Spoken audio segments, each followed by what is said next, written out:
Greetings, welcome back to my channel. This is Stasia Bliss, guiding you on an awakening journey. We specialize here in Kundalini awakenings, especially.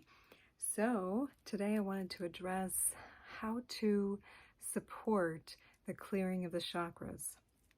This is usually happening automatically, and as I've talked about in other videos, it's really important to have a third eye awaken so that you can be the observer of your reality, and therefore when the chakras start cleansing, when these energy centers, these psychic centers start, dumping old patterns as Kundalini pierces them and starts her process of cleaning house, when the mother comes home and notices all the wreckage and begins to house clean, because that's really what Shakti is. This Kundalini is like mom coming home, the house is a mess, gotta go through and clear out all the rooms. So one thing that's really helpful is to clear out your space. Organize. I love Feng Shui. It's one of the things that I use constantly to keep the flow in my house.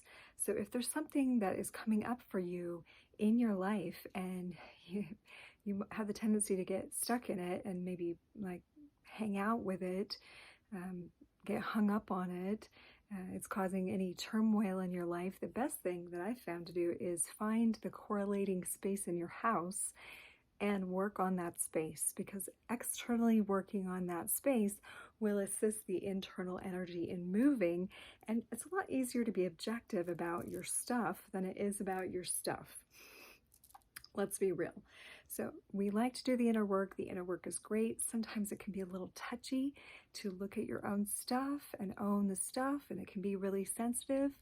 Well, the things that we keep in our homes can be sensitive too, but if we can work on those, if we can work on detaching from things we've been holding on to a long time externally, well, it's correlating psychic peace will also be loosened and released. Okay, I've talked about this corner of my room being my travel and helpful people corner.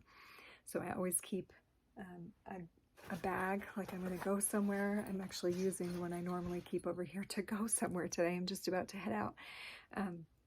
But if I go ahead and clear through that and I look at, who are the people in my life that are coming and going? What do I want? If there's some emotion around people that I've lost, what can I put in this area that's going to help me feel better about that? That's going to restructure that energy and work with that. Feng Shui is sort of like the chakras in your house. And there is a correlation between them and the chakras, though it's not like an exact one-to-one. It does help move some of the psychic information that we're storing and walking around with. So for example, if there's been people that have left your life and it leaves you feeling heartbroken and sad, of course you have heart chakra stuff. So you may want to work the middle of your house, which is the heart of your house, the home center. Helpful people. So you may want to work with that corner, which is your closest right corner when you walk into your home, that room, that corner of your house. Also, the area of the house that has to do with your reputation, which is going to be always directly across and in the center from wherever you walk in. So these are going to correlate with you in the center of like how you're speaking to people, your throat, what you're thinking about people, your third eye, your root, how you feel comfortable, how you feel connected. That's also second chakra. So as you can see, Feng Shui is really working all the centers with you, and it can be a gentler way of moving some of this energy. And then of course to come back and sit in yourself. A really good practice is to sit and feel how your house feels after you move some energy around. There's always a really noticeable shift inside when you shift things outside, because that life force energy is moving and it stays in patterns out there. So if we keep certain things, even if we like where something is, if we just move it, like immediately the energy shifts. So play with that a little bit as you're noticing, what stuff you're working on. Work externally. Of course, come back and working internally helps too. But I do find sometimes it's nice to take a little break and do some out there feng shuiing to come in and see how that's affected the inner field. And it's very supportive work. So I'm a big feng shuier.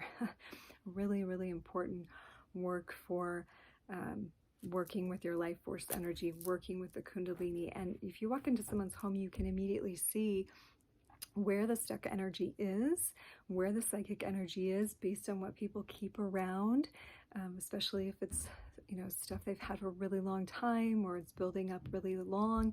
That is also psychic material that is showing itself externally. So as we work through the external stuff, we are also organizing the inner field. And the more that we're moving this energy in our life and we're coming through the next portals, we're getting ready to come toward the equinox this month. You're watching this as a current video. This is the beginning of March of 2024 when I'm recording this. Just a few more weeks to come into spring. So really nice energy starting to come in for helping to clear the clutter. And that's also the stuff that we've been sitting with all winter. If you're in the Northern Hemisphere, we've been sitting, hibernating with this energy, and there's a lot of it getting ready to move. So a little encouragement to you today to look around and see if there's anything that wants to go on its way or be shifted around. And I wish you all the best with that. Sending lots of love to you in your journey. And I'll see you again next time. Have a beautiful day. Namaste.